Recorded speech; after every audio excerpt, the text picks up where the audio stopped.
हम बात बांग्लादेश की करने वाले हैं, जहां पर अंतरिम सरकार का गठन तो हो गया है, लेकिन वहां हिंसा का जो दौर है, अल्पसंख्यकों के खिलाफ हिंसा जो है वो थमने का नाम नहीं ले रही। वहां अल्पसंख्यकों पर हमले किए जा रहे हैं, हिंदुओं पर हमले किए जा रहे हैं, मंदिरों में तोड़फोड़ आगजनी चल रही है। अंतरिम सरकार अपनी तरफ से माफी तो मांग रही है, लेकिन इससे स्थिति नियंत्रण में तो आ नहीं रही।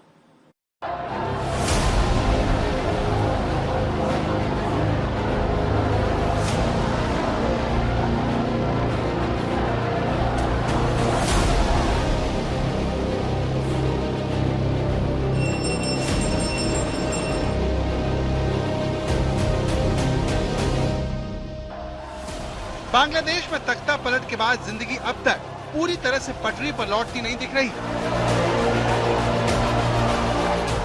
ऐसे हालात में सबसे ज्यादा चिंता बांग्लादेश के अल्पसंख्यक हिंदू समुदाय के लोगों को लेकर बनी हुई है। सवाल उठ रहा है कि आखिर हिंसा का दौर कम होने के बाद बांग्लादेश में हिंदू कितने सुरक्षित हैं? जिन लोगों ने बीते दिनों हिंसा झेली, उनकी क्या स्थिति है? और सबसे बड़ी बात, बांग्लादेशी हिंदुओं की सुरक्षा को लेकर अंतरिम सरकार क्या कर रही है?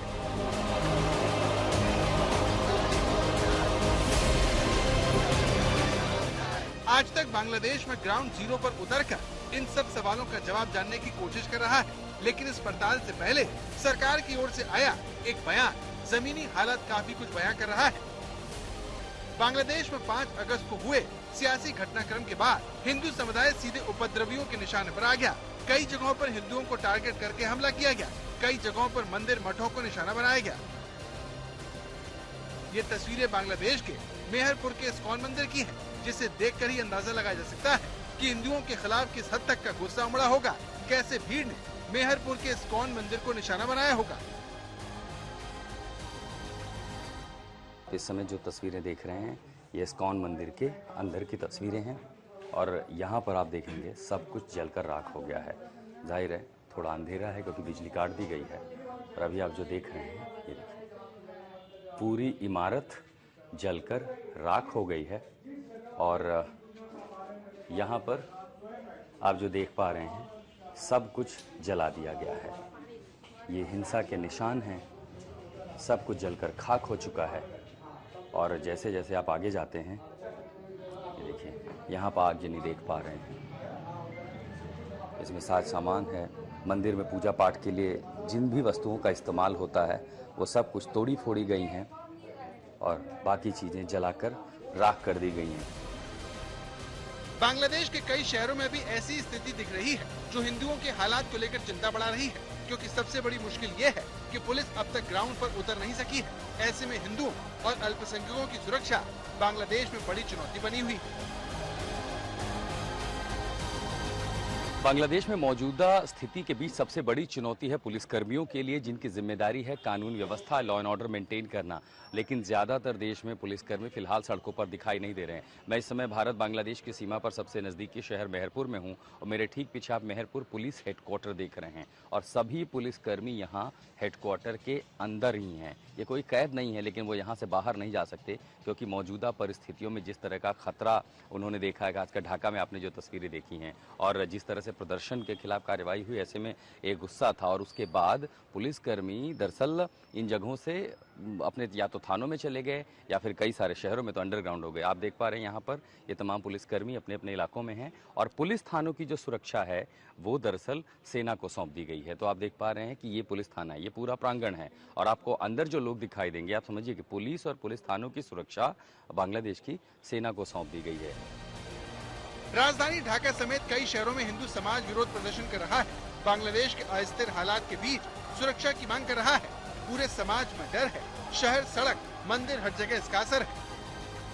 यहाँ पर जिन हिंदुओं की आस्था रही है, दुनिया भर से लोग यहाँ आते रहे हैं, लेकिन इस बीच बांग्लादेश में कुछ ऐसा हुआ है कि तमाम हिंदुओं पर खतरा हुआ है, उनके धार्मिक स्थानों पर हमले हुए हैं। यहाँ एक ऐसी तस्वीर भी मुझे दिखाई देती है जो सुदूर ग्रामीण जो इलाके हैं बांग्लादेश के, जहाँ पर मंदिरों को तोड़फोड़ किया गया, उससे थोड़ी सी अलग है। मसलन यहाँ मैं आपको दिखाऊंगा तो यहाँ आपको बहुत सारे वो समाज के लोग दिखाई देंगे जो मुस्लिम समाज के अलग अलग गुटों से हैं और वो यहाँ पर ढाकेश्वरी मंदिर, जो कि बांग्लादेश की एक पहचान भी है, उसकी हिफाजत, उसकी सुरक्षा के लिए बैठे हुए। ये तमाम सबकी निगाहें अब अंतरिम सरकार के अगले कदमों पर है कि वो हालात सामान्य करने की दिशा में क्या कदम उठाती है, कैसे बांग्लादेश हिंदुओं की सुरक्षा सुनिश्चित करता है।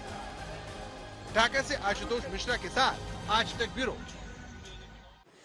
जिस दिन शेख हसीना बांग्लादेश छोड़कर भागकर भारत आई, उस दिन से ही भारत बांग्लादेश बॉर्डर पर इस तरह की तस्वीरें दिख रही हैं, क्योंकि शुरुआती दौर में अल्पसंख्यकों पर आक्रमण हुए, वो भागकर भारत बांग्लादेश बॉर्डर पर आए कि किसी तरीके से बॉर्डर पार कर लें। अब भी स्थिति वहां पर वैसी तो नहीं कहेंगे, उससे ज्यादा संख्या में अब हिंदू वहां पर उस बॉर्डर पर आकर ये कोशिश कर रहे हैं किसी तरीके से बॉर्डर पार कर जाएं, क्योंकि वो खुद को बांग्लादेश में सुरक्षित नहीं महसूस कर रहे।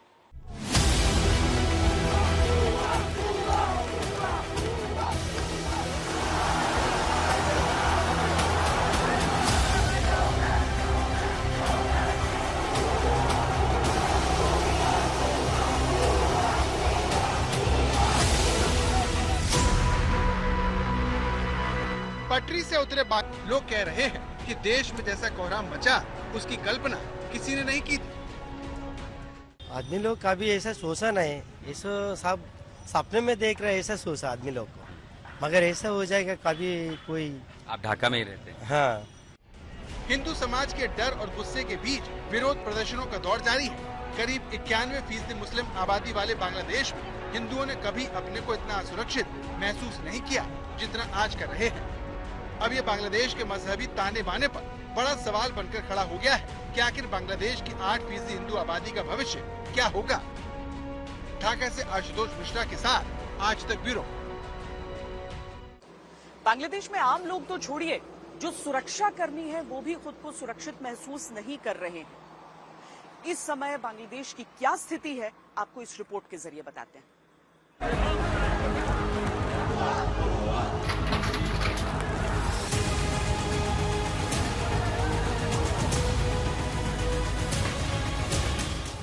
जिस मुल्क में प्रदर्शन के जोर पर चुनी हुई सरकार का तख्ता पलट हुआ, जिस देश में अराजकता जैसे माहौल में पीएम रही शेख हसीना को देश छोड़ना पड़ा,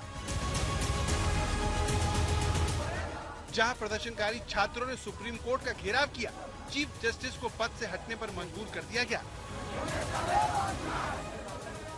जहां अब भी पुलिस काम पर लौटने की हिम्मत नहीं जुटा पा रही है, ऐसे हालात में बांग्लादेश में हिंदुओं की सुरक्षा बड़ी चिंता बनी हुई है, क्योंकि बांग्लादेश में इस वक्त हालात कुछ ऐसे हैं कि पुलिस अपनी सुरक्षा तक नहीं कर पा रही। पुलिस पर जगह जगह हमले हो रहे हैं, उनकी सुरक्षा में सेना को लगाना पड़ रहा है।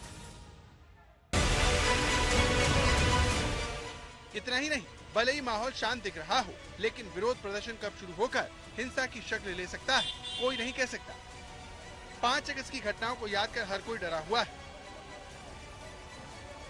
मैं इस समय हूँ बांग्लादेश की संसद के ठीक बाहर ढाका में। मेरे ठीक पीछे आप जो तस्वीरें देख रहे हैं, ये संसद भवन की है और संसद भवन तक भी प्रदर्शनकारी पहुंचे थे। ये देखिए, मैकेनिकल जो बैरियर होता है, ये सबसे पहले तोड़ दिया गया और इसके बाद बड़ी संख्या में जो प्रदर्शनकारी हैं वो अंदर चले गए। अब यहाँ की सुरक्षा के रूप में, चूंकि पुलिस है नहीं, तो अब यहाँ की आर्मी और नेवी की एक टुकड़ी को लगाया गया है इसकी हिफाजत करने के लिए। और बाहर जो हैं वो छात्र अभी भी यहीं पर हैं। ये वो स्टूडेंट्स हैं जो प्रदर्शन में शामिल थे और आप इनको देख पाएंगे कि बाहर की सुरक्षा दरअसल इन छात्रों ने ही संभाल रखी है। और ये वो लोग हैं दरअसल प्रदर्शन में भी आए थे। और अभी देखिए, बाहर जो है, जो संसद भवन का गेट था उसके ऊपर भी निशान छोड़ दिया गया है और बाहर तारों से बाउंड्री कर दी गई है संसद भवन की, कटीले तारों की। और इसके साथ साथ आप यहाँ जो देख पा रहे हैं कि बांस से एक बैरिकेड बना दिया गया है। सबसे ज्यादा नाराजगी आवामी लीग के नेताओं पर बनी हुई है। पार्टी कार्यकर्ताओं में कोई अल्पसंख्यक या हिंदू है तो उसके लिए और भी मुश्किल है। बांग्लादेश में शेख हसीना सरकार का तख्ता पलट हुआ तो निशाने पर उनकी पार्टी आवामी लीग आई। ढाका में आवामी लीग के दफ्तर को उपद्रवियों ने आग के हवाले कर दिया, जहां उपद्रवियों के निशान आज भी दिख रहे हैं। पार्टी हेडक्वार्टर था, बड़ा रूलिंग पार्टी का था, जाहिर यहाँ बहुत कुछ। ये आप देख पा रहे हैं, ये लिफ्ट है, लिफ्ट का पूरा हिस्सा जो है क्षतिग्रस्त कर दिया गया है। तो यहाँ पर आगजनी हुई, इसको तोड़ दिया गया था। आप समझ सकते हैं कि किस तरह उत्पात मचाया होगा प्रदर्शनकारियों ने। और इसके साथ ये आप देखिए, ये पूरी जो इमारत है, सब कुछ जो है यहाँ पर नुकसान हुआ है। अब हम आपको पिछले हिस्से में लिए चलते हैं। यहाँ भी आप देखेंगे कि जो भी संपत्ति थी, प्रॉपर्टी थी, वो सब जो है नुकसान कर दिया गया। सब कुछ या तो आग के हवाले किया गया या फिर तोड़ फोड़ दिया गया। ये आप देख पा रहे हैं फर्नीचर, यहाँ पर तमाम सारा सामान जो है आवामी पार्टी लीग का, हालांकि जो आवामी छात्र लीग है उसके झंडे यहाँ पर हैं और जाहिर है चुनाव जीतने के बाद से ही जो छात्र विंग थी वो भी, उसमें भी बड़ा उत्साह था। आप उनके पर्चे देख पा रहे हैं, तोड़ फोड़ मेजर सामान तोड़ा गया है, साइनेज है बोर्ड, और ज़्यादातर चीज़ें जैसे कंप्यूटर्स होते हैं, दूसरी चीज़ें वो दिख नहीं रही हैं यहाँ पे। तो कुछ कार्यकर्ता जो मिल रहे हैं वो बता रहे हैं कि बहुत सारे तोड़फोड़ में लूटपाट ज़्यादा की गई, जो भी कीमती चीज़ें थी वो यहाँ से लेके चले गए। और अब आप जो देख पा रहे हैं ये ऊपर का हिस्सा है, मैं आपको ऊपर लिए चलता हूँ। ये देखिए, ये हम आवामी पार्टी जो दफ्तर है उसमें अब आपको ऊपर लिए चलते हैं। कैसे हेडक्वार्टर को निशाना बनाया गया। एक ऐसी पार्टी जिसने 15 साल लगातार बांग्लादेश में शासन किया शेख हसीना के नेतृत्व में। तमाम अपील और कोशिशों के बाद भी बांग्लादेश पूरी तरह शांत नहीं हो रहा। ऐसे हालात में हिंदुओं की सुरक्षा को लेकर बड़ा सवाल बना हुआ है। ढाका से आशुतोष मिश्रा के साथ आज तक ब्यूरो।